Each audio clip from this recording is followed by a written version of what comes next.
In these times of uncertainty, it's all the more important that we keep collaborating, informing, and inspiring each other, so that we can be smarter and better tomorrow. Welcome to the Pakhuis de Zwijger livecast.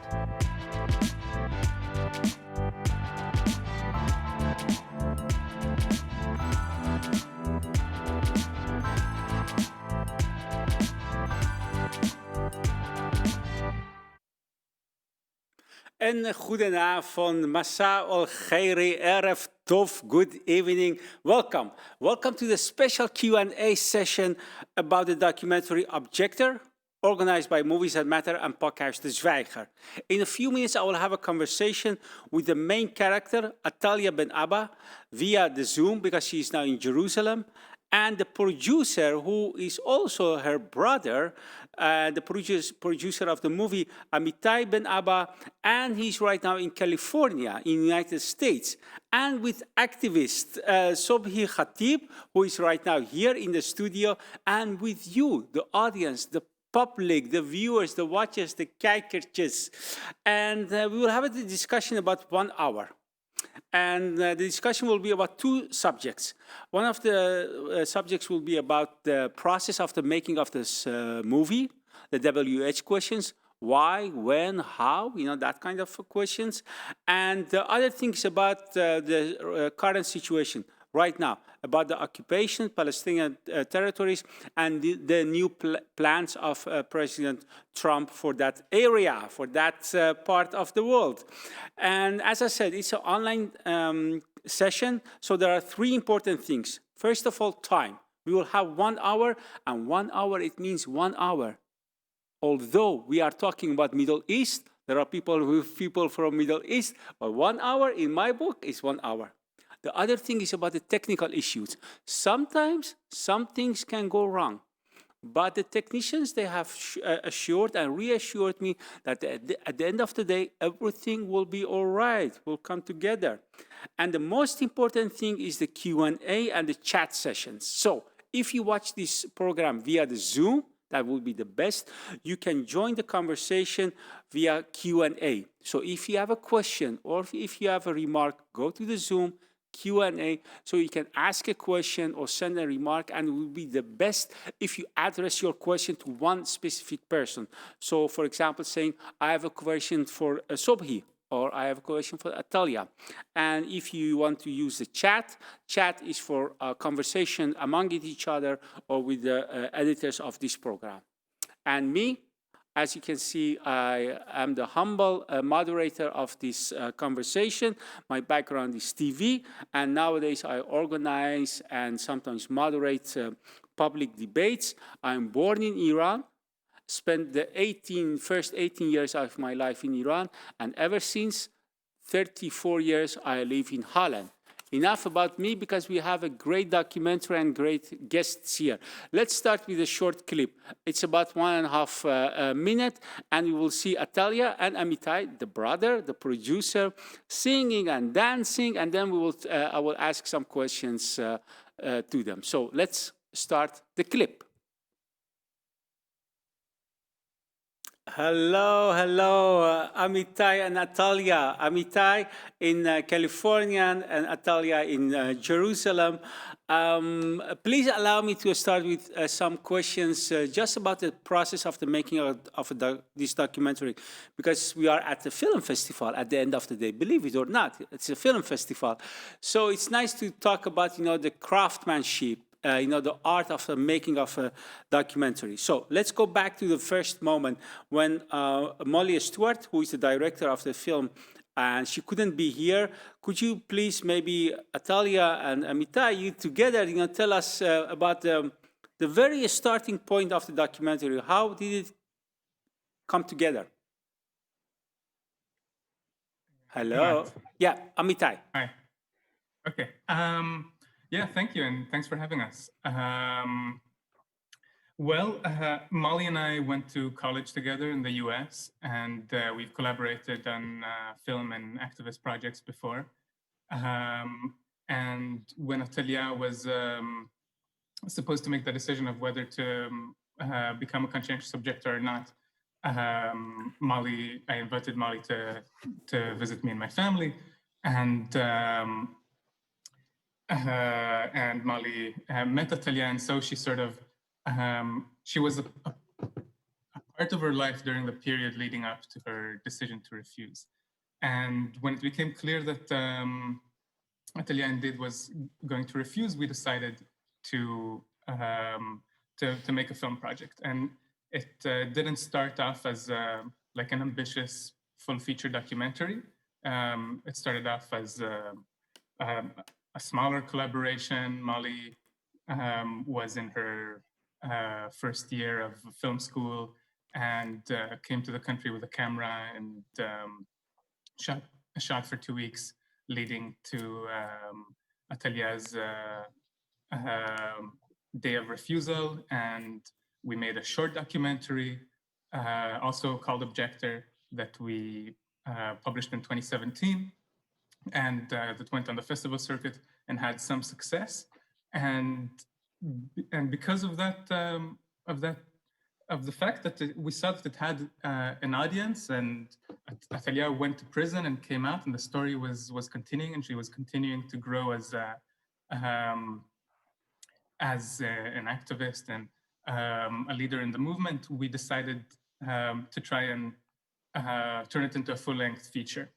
And we received some grants that enabled us to do so, and we just kept going, and it became a film that is was bigger than that short about the specific moment of refusal, and became a whole narrative of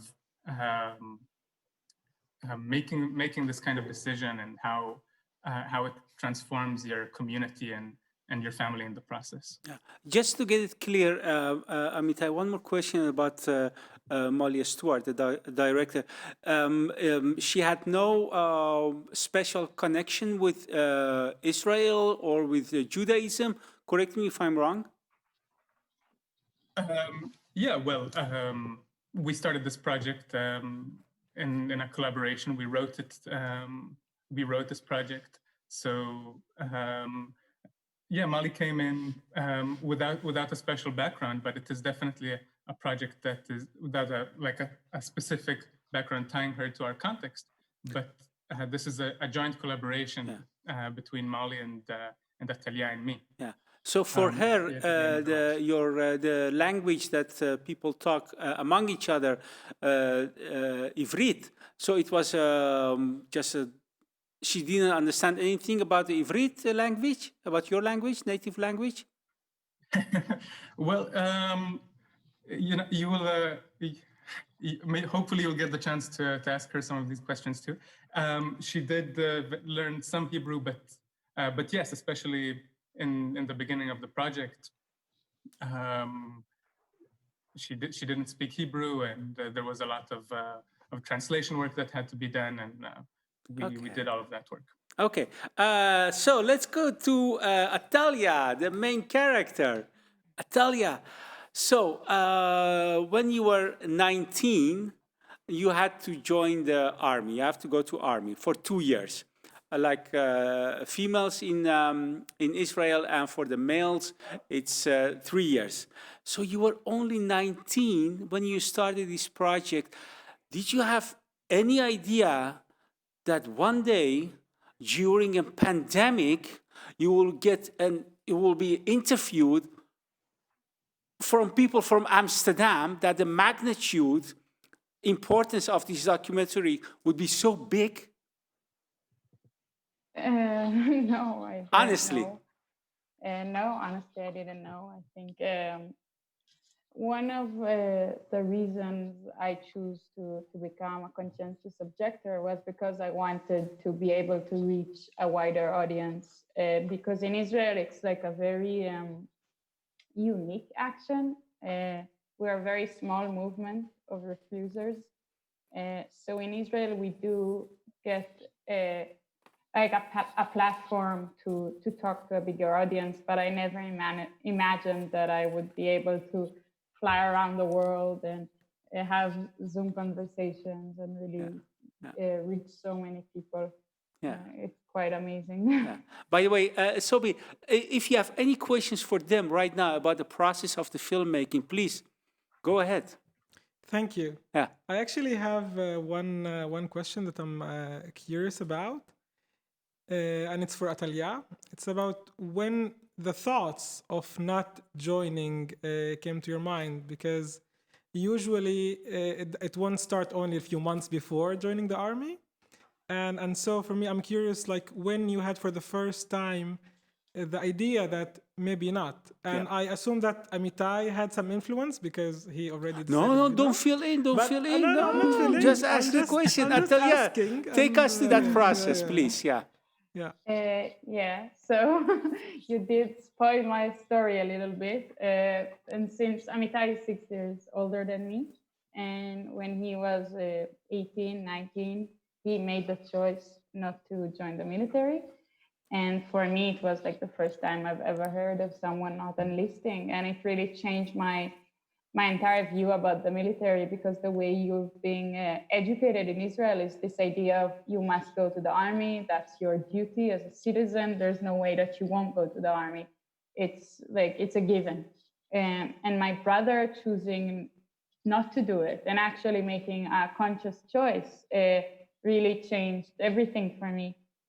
So I think since the age of 16, perhaps, I started to actually think about what I want to do, but I haven't made a decision. And after I finished high school, I did like a gap year, living in a commune and doing work with youth. And my entire commune enlisted. And during those months before enlistment, we had those seminars talking about like social responsibility and making a moral choice, not only for yourself, but for your like entire community. And those seminars were supposed to make us enlist to this like very specific unit, but it actually made me want to become a conscientious objector, because I realized that I have a responsibility to make a conscientious choice, not only for myself, but for my society. And so I chose to become an objector, since I knew that it would give me this chance to make like a bigger statement, reaching a bigger audience, and being very, very clear about my reasons for not enlisting, which is, being very much against the occupation and wanting to object the occupation publicly. Yeah. One more question, brief question, and then we will watch another clip and go to another subject. That's a question probably for Amitai as a producer. Maybe for both of you, how easy or difficult was it to film in West Bank? Because we saw a lot of traveling over and back to West Bank area. How did it go? Yeah, well, so I've been a part of an activist anti-occupation network that's been using the camera as a tool to fight for Palestinian rights for many years, and so we've been trained on using cameras safely and taking footage of soldiers and settlers as safely as we can. But of course, the army and especially settlers don't always approve of being filmed, despite legalities and so on. And those were challenges that we faced as a production. For example, we had a concern that Mali wouldn't be allowed to enter the country for our after the short was out, and when we decided to continue shooting for the for the feature, and we had to come to terms with what it would mean if the director wouldn't be able to enter, and how would other members of our crew step up and fill those roles. So you had a plan B, always on plan B. Absolutely. Good, yeah. good. And plans to protect footage from confiscation and so on. I think any filmmaker who does who does work in Israel and especially in the West Bank on such a politically charged subject matter needs to consider such precautions. Yeah. Good tips. Okay, let's watch another clip. It's about some demonstrations about against occupation and anti-demonstration by army supporters and right-wing people, maybe. And they are chanting at the end, traitors go to Berlin. So let's watch some of these footages, please.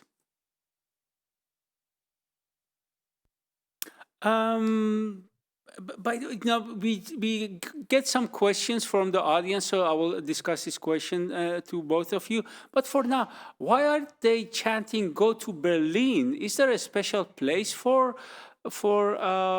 objectors in Berlin, like a shelter in Berlin for objectors from Israel?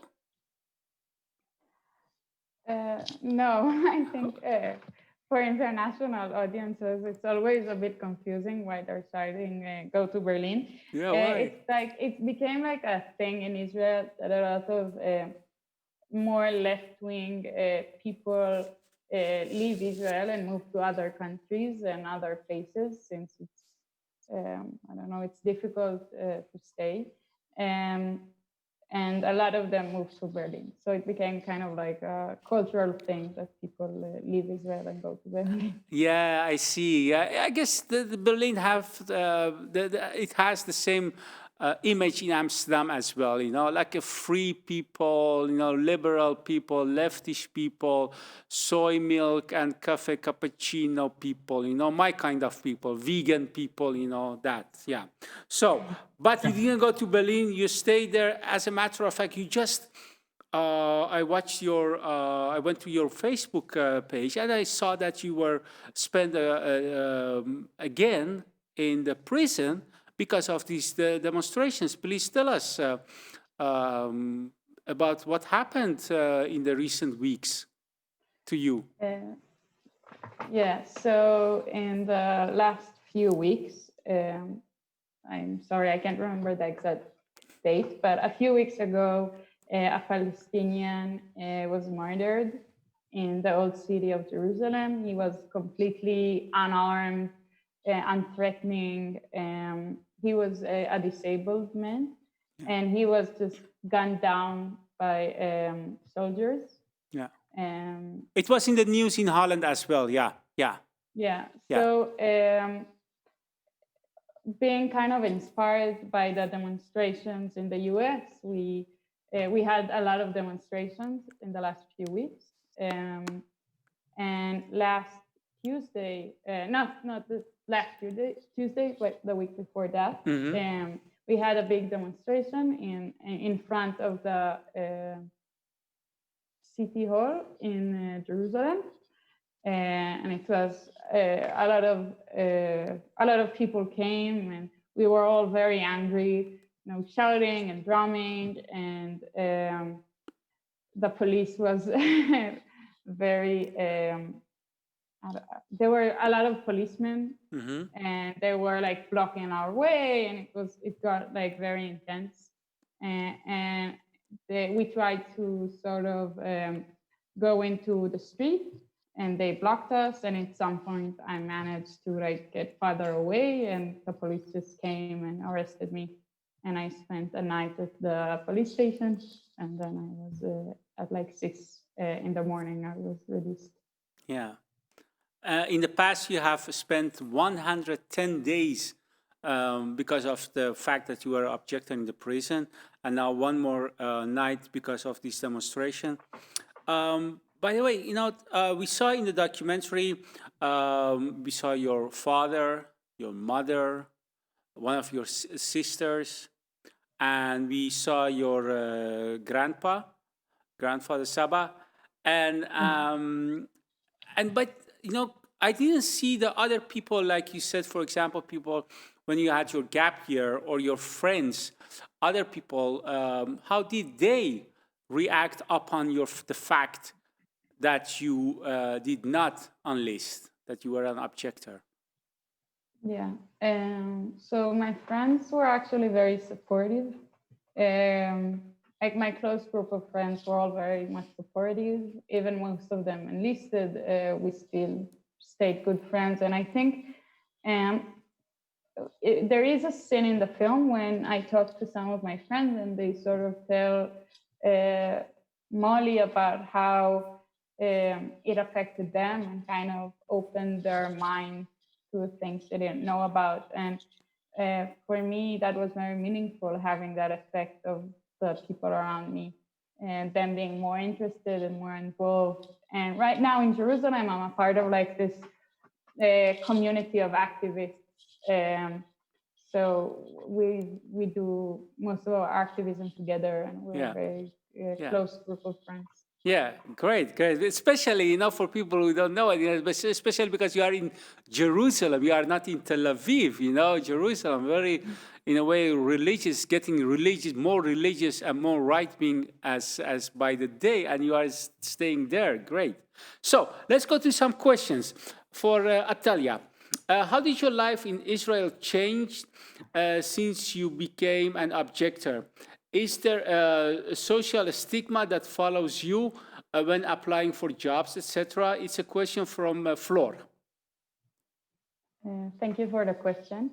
It did change my life, but I think in a way that I expected and sort of chose. Choosing to become a conscientious objector is also choosing to stay politically involved throughout my life. Like, I knew that it's not something I can just ignore. I mean, the situation for the Palestinians here is just getting worse. And so for me, it was very clear that that's something I want to still oppose and still fight against, even after I got out of prison. But it didn't have like a very harmful effect on my life. I mean, I work at like a coffee shop where they serve soy milk cappuccinos. And okay. Which one? Is it like a big brand? No. Okay, I get it. Coffee shop.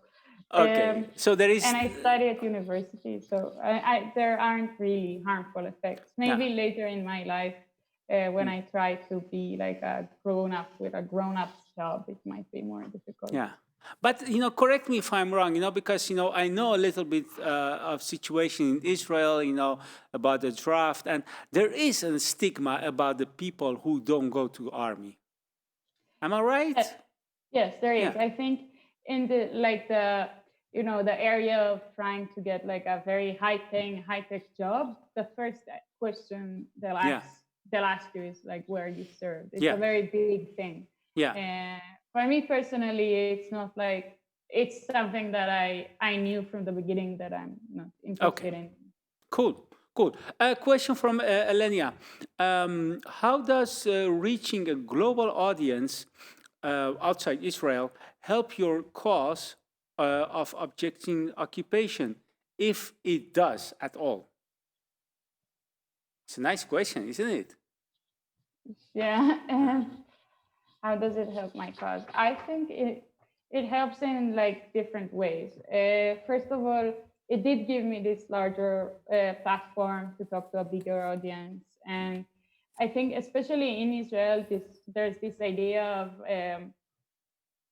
of serving society,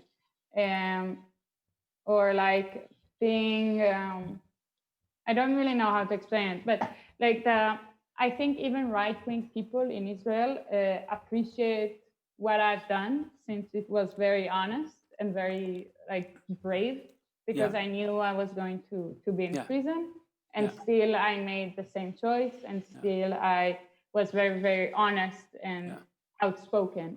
And you were ready and able and open to take the responsibility for the consequences. You knew you would end up in the prison, and that makes it, you were like an open book, very honest.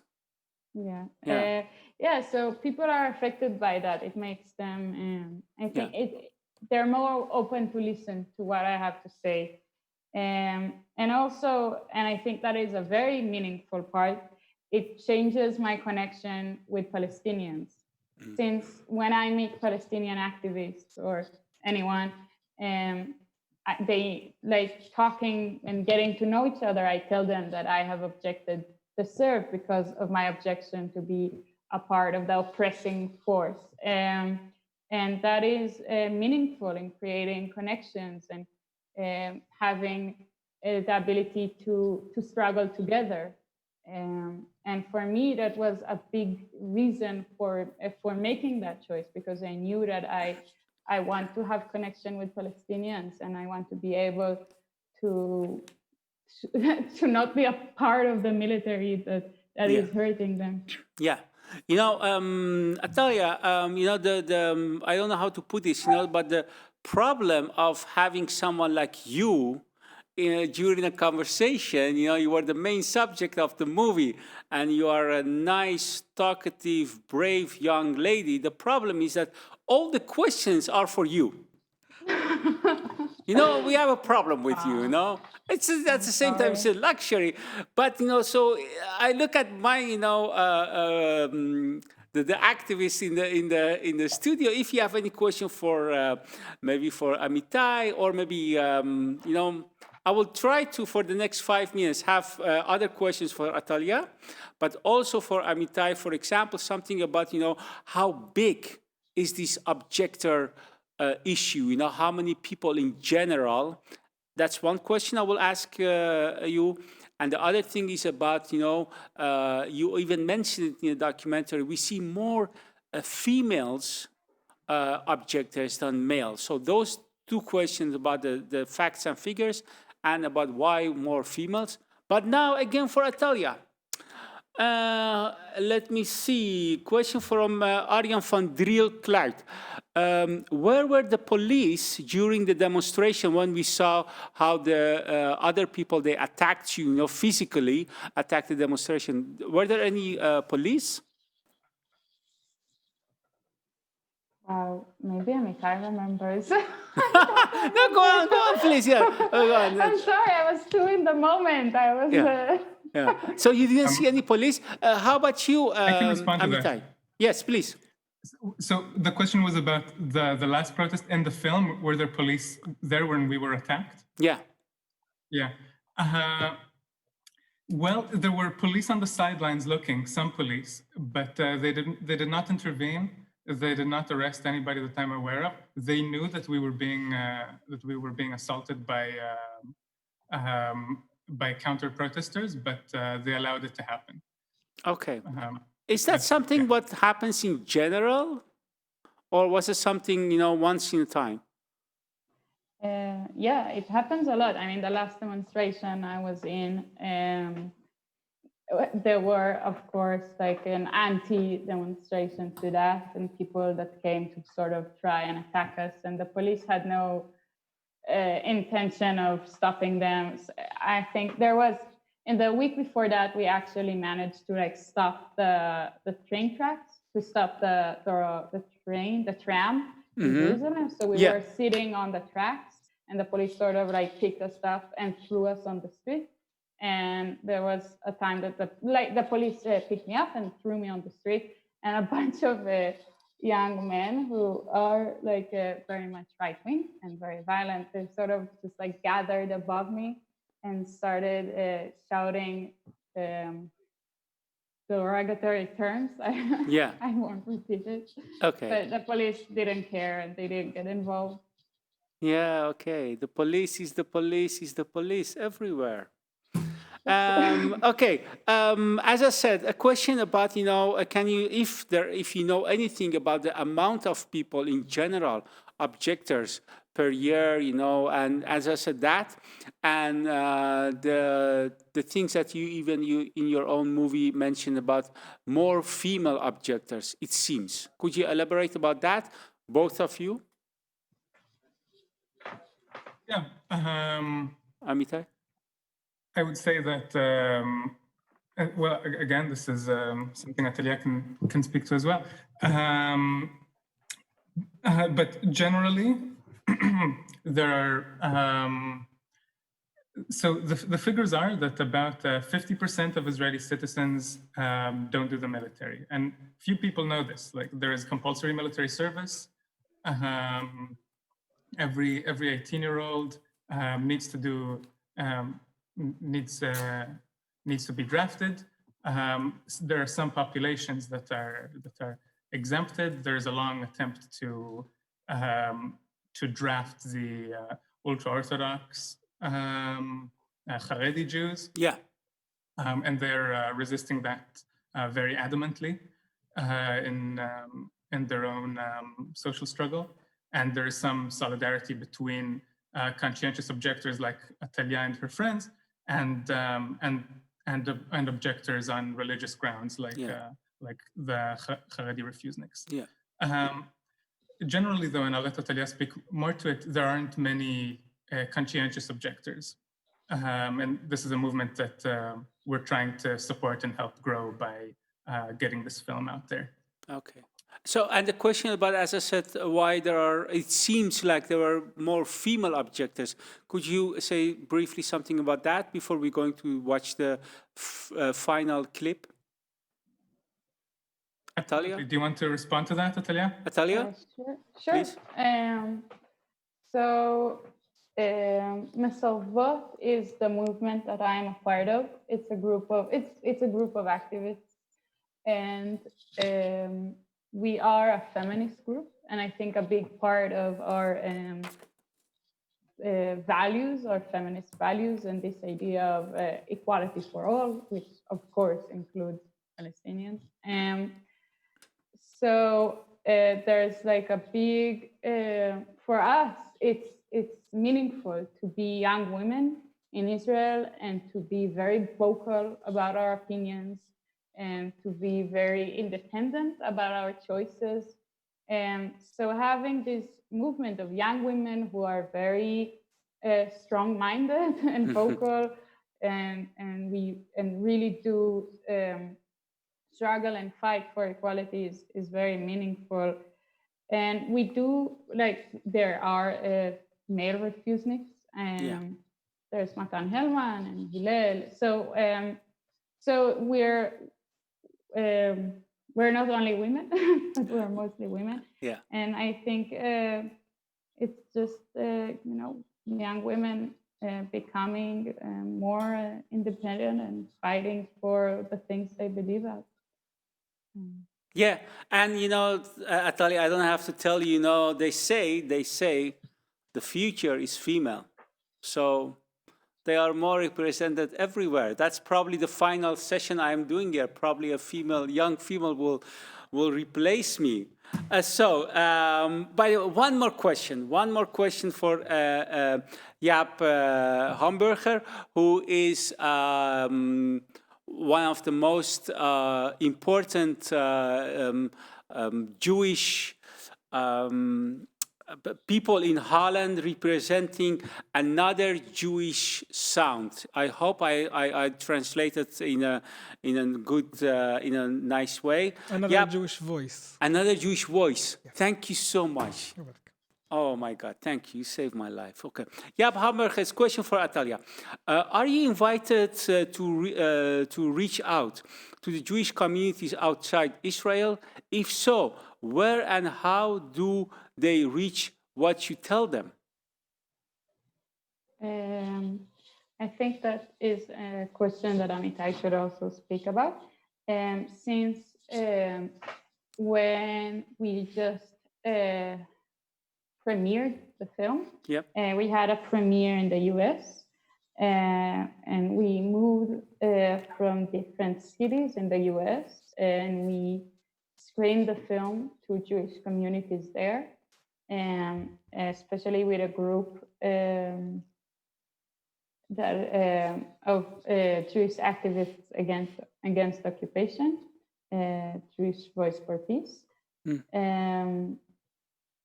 So for me, and I think also for Amitai and Molly, it was really important to involve the Jewish community in the US, since the US is very involved in funding the occupation. Yeah. There's a lot of American money going into the occupation. So it's meaningful to have that community involved as well. And they, I think because it's a movement that is generally already struggling against occupation. So their reactions to the films Yeah. to the film were very, very positive and supportive, and it was amazing seeing how they reacted and how emotional it made them. Yeah, you started as a small project, but you ended up as a award-winning documentary, visiting other cities, people outside Israel. That's great for you, and of course for the for Molly Stewart. So we are going to for the last 20 minutes, we are going to watch a short clip, and it's a clip when Atalya is going to Jericho, to the West Bank, and talking to Osama. And Osama is the founder of Visit Palestina. And after that, we will talk about the current situation, the current plans for Israel-Palestina, territories, conflict, everything. So let's watch the clip, and then we talk about the current plans. Okay, for the final 20 minutes, Sobhi Khatib, born in Nazareth, and so Palestinian living in Amsterdam since 2014, am I right? Yep. Yeah, okay. And manages a program at Amsterdam University of Applied Sciences on system thinking in relation to the crossroad of technology and human rights. And in addition, you give training and consultation to human rights organizations on strategy, storytelling, and other topics. Sobhi, what the F are you doing? What is your job? What do you do on a daily basis? Tell me. Many things. I can tell you how my day was yesterday and today, and you can draw conclusions. Yes, please, briefly. So, very briefly, yesterday I gave a training for 4 organizations in the West Bank and in Gaza, online via Zoom, of course, about campaigning and how to campaign for changing laws within the Palestinian Authority and under the Hamas regarding digital crime and digital rights, but also trying to oppose to the way of the Israeli army and the Israeli government also like controlling the infrastructure related to internet. Today morning, I had a showcase at the University of Applied Science for the projects I'm leading, which are with Gemeente Haarlem, with Heineken, and with other partners, about how we can incorporate human rights and innovation with technology. And this afternoon, I was making sure that I'm getting the storytelling session ready for the end of July, and now I'm here. Wow, man. Yeah. Do you have a social life? I think I do. You think okay, my God. I wonder what kind of drugs you do. I don't. You don't do drugs, you're like a super active man. That's great. Yeah. By the way, when did you yourself visit family or friends in Israel or in Palestine? I visited last time in November last year. Mm-hmm. Where did you go? I was mostly in Ramallah. Uh-huh. That was because it was also mostly like with Birzeit University and other organizations. I saw my family in August because I was also in August. So last year I went there, I think 4 times. The year before 5 times. Okay. So yeah. Okay. So would you please give us, because that's the situation of Atalya was mainly because of the occupation. She didn't want to go to the army. Yeah. So could you please take us to the current situation right now? What's the situation, especially with the plans, the new plans of President Trump and his son-in-law Kushner for the territories, for that area, for Middle East, as objectively, as factual as possible. I know you have your opinions about that, but what are the facts? And then I will ask you, what do you think about that? Good. Go ahead. So I will just give 1 minute of like historical context. Cool. And I will start in Oslo Agreement. So Oslo Agreement was between the Palestinian Liberation Movement back then and the Israelis to make sure that we will have 2 states, Palestinian states and an Israeli state next to it. We were so happy at that time. Everyone was very happy. Well, some were skeptical, Of course not, but let's keep the general narrative. The idea was that they will divide the West Bank and Gaza to area A, B, and C. And that was basically the way how to hand the land from the Israelis to the Palestinian Authority that was created. So Area A was basically the main Palestinian cities because it's easier for the Palestinians to control it. And then Area B is villages around it, and that would mean that for the Palestinians, they would need a bit of help from the Israelis to control it. And Area C was a bit too much for the Palestinians just to take at once. Yeah. So the agreement was to pass it slowly Yeah. from the Israelis to the Palestinians. Yeah. What happened in reality that basically the situation didn't really move. And now I think less than 1% is actually in the sea territory mostly is controlled by Palestinians, or actually was like handed over, kind of. And of course, Palestinians live in all areas, A, B, and C. Yeah. What happened that when Oslo Agreement, so in the 70s, in 72, let's say, there were less than 1,000 Israelis living in Area C. Nowadays, you have 350,000 Israelis living in Area C, and all of those are living in illegal settlements. Okay. And so the new plan is basically annexating 30% of the West Bank, meaning, and if we go to those areas, 50% of Area C. And that's where what you see on the map there. So it's everything in orange except Jericho. That basically spot is Jericho. Yeah. And around. And all of this will be annexated to Israel full control. So now Israel is controlling it de facto, but they want to make it also official. And now comes the new plans. Well, this is basically the new plan. That's the plan. To take this land, which supposedly on paper, when Oslo was signed, it was supposed to be handed to the Palestinians so they can create their own states in the West Bank and Gaza. So this plan simply means that for the Palestinian Authority, it's impossible to create a state. Yeah. And this is basically I just the wanted main to change. ask, as a matter of fact, about the consequences, the factual consequences. You just mentioned one thing, to make a state. So what are the consequences on daily basis when we are talking about the wall or the checkpoints, the harassment, maybe, when people want to go forth and back? Could you please tell us something about the settlers? I mentioned 3 topics. If you can elaborate about that, what are the consequences right now? Well, currently the situation is Area C is actually where most of the resources are. So the water, the agricultural land, many of the resources are actually in Area C. Yeah.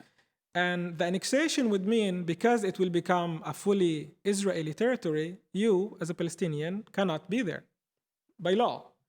And that means if you already live there, well, you would need to take your things and leave, or they will make you leave, or other scenarios. And that also would means that any resources there, it's again, like de facto, it's already the Israelis controlling it, but it will be like more kind of official, that they will fully take it over. And basically Israel by this move is saying, well, we are dismissing Oslo without saying it. And the situation on the ground would become even more complicated for the Palestinians, because also the way that the Palestinians at the moment, their only exit to move from the West Bank to Jordan is through one of those borders there, which will be under Israel. So how exactly the Palestinians would move, that's also another complication that would add up. So there is a lot of, I would say, layers. And what you said about checkpoints, and it's already on the ground, it's really hard, to move within the West Bank. If you're an Israeli, a trip would take you 10 minutes, but the same trip would take a Palestinian maybe 1 hour and a half, because some roads cannot be used by Palestinians, some roads, and that's let's say, a bit not really related to the annexation plan, but this is the situation at the moment. Yeah. By the way, Atalya, Amitai, if you have any questions right now for Sobhi, or if you want to add something, please wave to the camera, and I will give you the floor. Otherwise, for the last, let's say, 10 minutes, I have more questions for Sobhi as well. So please just let me know one way or another if you have any questions or remarks, okay? I just want to say something about the movie to Atalya and please. And Amitai. Yeah. I liked your movie very much. It was, for me, showing the complexity in such also on an emotional level, it's sometimes like hard, I think, but you did it very well. It was really like I would say strong. And one of the things that moved me the most was the emotional journey of your mom. Like the way that she went through this process was for me something that, you know, you rarely see people really changing their positions, if it's to the right or to the left. Yes, that's But right. when you feel like, you know, how the emotion also leads and people put themselves in a place to rethink, that's just heartwarming. Yeah. By the way, could you elaborate about that? You know, how your mom, because she really changed. You know, again, you know, future is female. But could you please tell us something more? What we didn't see in the picture in the movie, the other things that you saw, Atalya? Yeah, sure. I think for our relationship, like for me and my mother, at the time I was at prison, was very it really changed our connection, because I think for a long time, you know, being a teenager and all, I didn't really rely on her that much. But being in prison, she was the only person from outside I could talk to and that could help me. And it made our bond very much closer, and it made her a lot more involved with activism and with learning more. And and it was very special to have her be so involved and so much with us about I don't know, struggling together. Okay. Can I ask him one more question? Of course. Okay. By the way, you know, Atalya, you told us that your brother was your first role model when it came to objecting. But so I should ask maybe Amitai, you know, how come that you decided then to not to go to the army? What happened to you? What was the turning point for you? Well, first of all, Subhi, I really appreciate your kind words, and also what a clear and articulate way to explain the annexation and the Oslo process. I think it's by far the best explanation I've heard so far, and I've been following this since the beginning. And yes, what a strange moment we're witnessing, the sort of the final end of possibly, I guess I'll only believe it when I see it, if it really happens in 2 weeks, but the end of the Oslo paradigm and the sort of endless, infinite peace negotiation. Yes, but to answer your question, I had this unique opportunity as a teenager to do an international program called UWC, United World Colleges, in Bosnia. So I was sent to this sort of, I don't know, global peace, bring children from everywhere around the world and let them study together for 2 years in former conflict zone.